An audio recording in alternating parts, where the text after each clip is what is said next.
साथ ही साथ मैं सबसे पहले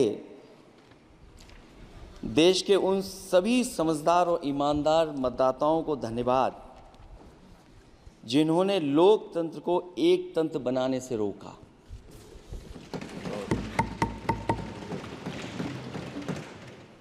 चुनाव के समय पर अध्यक्ष जी ऐसा कहा गया कि 400 पार।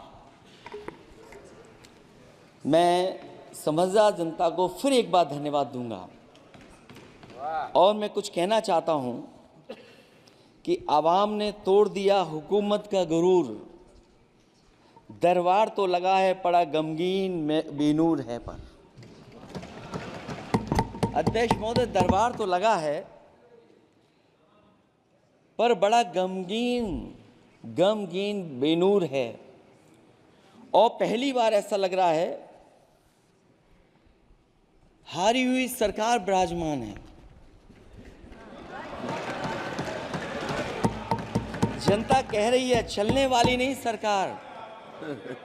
अध्यक्ष महोदय, जनता कह रही है चलने वाली नहीं, ये गिरने वाली सरकार है। और क्योंकि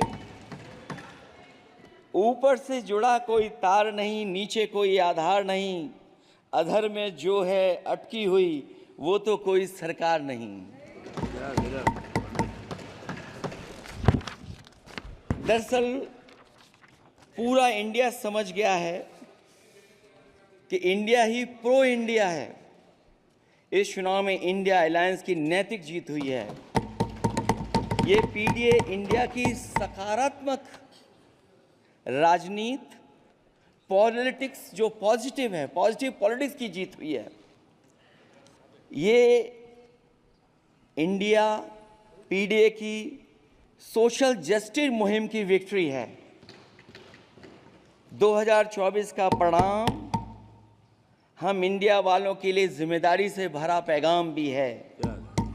और अगर हम यूँ कहें अध्यक्ष महोदय कि 15 अगस्त 1947 अगर उपनिवेशिक राजनीति से आज़ादी का दिन था तो 4 जून 2024 देश के लिए सांप्रदायिक राजनीति से आज़ादी का दिन रहा।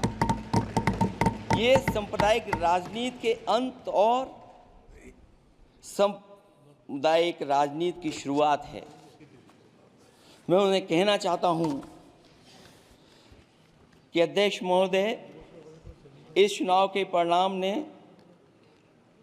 तोड़ने वाली राजनीति को तोड़ दिया है और जोड़ने वाली राजनीति की जीत हुई है।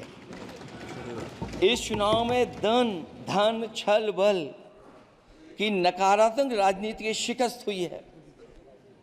ये चुनाव जो देश का हुआ, ये सकारात्मक राजनीति का नया दौर शुरू हुआ है। इस बार प्रो कॉन्स्टिट्यूशन वालों की जीत हुई है। हम मानते हैं संविधान ही संजीवनी है, उसी की जीत हुई है। ये संविधान मंथन में संविधान रक्षकों की जीत हुई है। अब ऊपर से नीचे की राजनीति का अंत हो गया है। अब नीचे से जो समाज की जो आवाज़ उठेगी वही राजनीति का आधार बनेगी। मैं कहना चाहता हूं कि देश किसी की व्यक्तिगत महत्वाकांक्षा से नहीं, जन आकांक्षा से चलेगा। मतलब अब मनमर्जी नहीं, जनमर्जी चलेगी। इस चुनाव का बड़ा पैगाम यही है।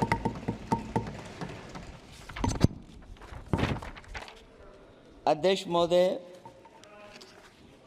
बहुत सी बातें हुई हैं। अगर उत्तर प्रदेश की बात न हो, क्योंकि अध्यक्ष महोदय सबसे बड़ा प्रदेश जहाँ है, उसने हर बार दूसरे दल को समर्थन देकर के सरकार बनाई। मैं उन्हीं लोगों से कहना चाहता हूँ कि लोग क्यूटो की फोटो लेकर बनारस की गलियों से लेकर के गंगा जी तक ढूंढ रहे हैं। उनको लगता है जिस दिन माँ गंगा साफ हो जाएंगी, शायद उस दिन कहीं क्यूटो उसकी गोद में कहीं मिल जाएगा। बनारसी लोग चाहते हैं कि कोई गंगा जी के भी तल में उतरकर उसका पिछले 10 सालों की उपलब्धि बस इतनी रही कि एक शिक्षा परीक्षा माफिया का जन्म हुआ। अध्यक्ष महोदय, जिस समय चुनाव में थे और उत्तर प्रदेश में वो हालात देखे हैं कि नौजवान जब भी तैयारी कर कर के जाता था और परीक्षा दे करके लौटता था तो उसको पता लगता था कि पेपर लीक हो गया। और उत्तर प्रदेश में केवल एक पेपर लीक नहीं हुआ है, जितनी भी परीक्षाएं हुई हैं सब पेपर लीक हुए हैं। केवल उत्तर प्रदेश ही नहीं, मैं माननीय सांसद की तरफ से सुन रहा था कई ऐसे प्रदेश हैं जहां पर परीक्षाएं देने तो बच्चे गए लेकिन वहां भी पेपर लीक हो गया। और अभी जब 4 जून को रिजल्ट आया उसके बाद जो बात उठी है, देश की सबसे प्रेस्टिजियस परीक्षा उसका भी पेपर लीक हो गया। और आखिरकार ये पेपर लीक हो क्यों रहा है? सच्चाई तो ये है कि ये सरकार पेपर लीक इसलिए करा रही है कि सरकार नौकरी नहीं देना चाहती, रोजगार नहीं देना चाहती, उन नौजवानों का भविष्य नहीं बनने देना चाहती। एक जीत और अध्यक्ष महोदय हुई है। मैं जानता हूं सत्ता पक्ष बैठे वाले लोग समझ गए होंगे। अयोध्या की जीत भारत के परिपक्व मतदाता की लोकतांत्रिक समझ की जीत है। और हम तो अध्यक्ष महोदय यही सुनते आए हैं, होए वही जो राम रची राखा,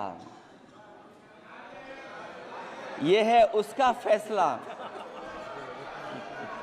अध्यक्ष महोदय, होई वही जो राम रची राखा, ये है उसका फैसला। जिसकी लाठी में नहीं होती आवाज, जो करते थे किसी को लाने का दावा, वो हैं खुद किसी के सहारे के लाचार। हम अयोध्या से लाए हैं उनके प्रेम का पैगाम। हम अयोध्या से लाए हैं उनके प्रेम का पैगाम, जो सच्चे मन से करते हैं सबका कल्याण। सदियों में जन जन गाता है जिनके गान, अभय दान देती जिनकी मंद मंद मुस्कान, मानवता के लिए उठता जिनका तीर कमान। अध्यक्ष महोदय, जो असत्य पर सत्य की जीत का है नाम, उफनती नदी पर जो बांधे मर्यादा के बांध, वो है अवध के राजा पुरुषोत्तम प्रभु राम। हम अयोध्या से लाए हैं उनके प्रेम का पैगाम।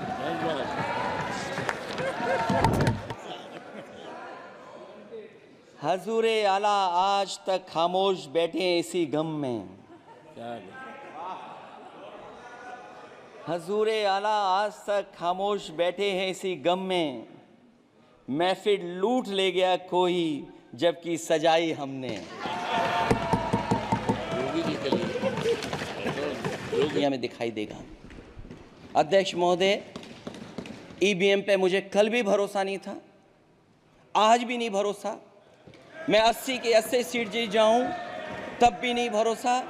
और मैंने अपने चुनाव में कहा था अध्यक्ष महोदय कि ईवीएम से जीत करके ईवीएम हटाने का काम करेंगे। न ईवीएम का मुद्दा मरा है, न जाएगा खत्म। जब तक ईवीएम नहीं हटेगी हम समाजवादी लोग उस बात पर अड़ग रहेंगे।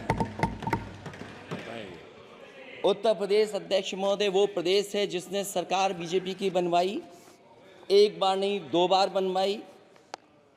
और उसी उत्तर प्रदेश के साथ कितना बड़ा भेदभाव, उत्तर प्रदेश के साथ बड़ा भेदभाव। मुझे याद है वो दिन जब प्रधानमंत्री जी एयरफोर्स के सबसे भारी वाहन हवाई जहाज से उतरे थे सड़क पर। वो अलग बात है कि उस प्रदेश के मुख्यमंत्री उनके साथ नहीं बैठ पाए थे, लेकिन वो एक्सप्रेसवे जो बना था और आज भी जो उत्तर प्रदेश में बन रहे हैं वो उत्तर प्रदेश के बजट से बन रहे हैं। लेकिन दिल्ली की तरफ से कोई एक्सप्रेसवे अभी नहीं दिया गया है। न केवल इंफ्रास्ट्रक्चर में भेदभाव हुआ है, बल्कि हमें याद है कि प्रधानमंत्री जी ने बड़े पैमाने पे गांव गोद लिए थे। और सोचिए, अगर देश के प्रधान सांसद अगर किसी गांव को गोद ले लें और उस गांव की तस्वीर न बदले तो शायद मैं नहीं समझता हूं कि किसी गांव की तस्वीर 10 साल में बदली होगी। मुझे वो गांव जिसको उन्होंने गोद लिया, जो प्रधानमंत्री जी की आदर्श योजना थी उसके तहत जो गोद लिया गया था गांव, वो 5 वर्ष पहले खूब शोर हुआ था कि बनारस शहर की तरह डोमरी में चमचमाने लगेगा एक गांव। हकीकत में कुछ नहीं हुआ। उसकी दुर्दशा वैसी की वैसी है, जैसे था गांव वैसा ही का वैसा है। टूटी सड़कें, कच्ची पगडंडियाँ, उखड़े और टूटे हुए ईंट के खंजे, बदहाल हैंडपंप, पावरलूम और पंखे के जाली के कारखाने को आखिर कब तक रफ्तार मिलेगी जो उस गांव में काम होता था, लोग करते थे।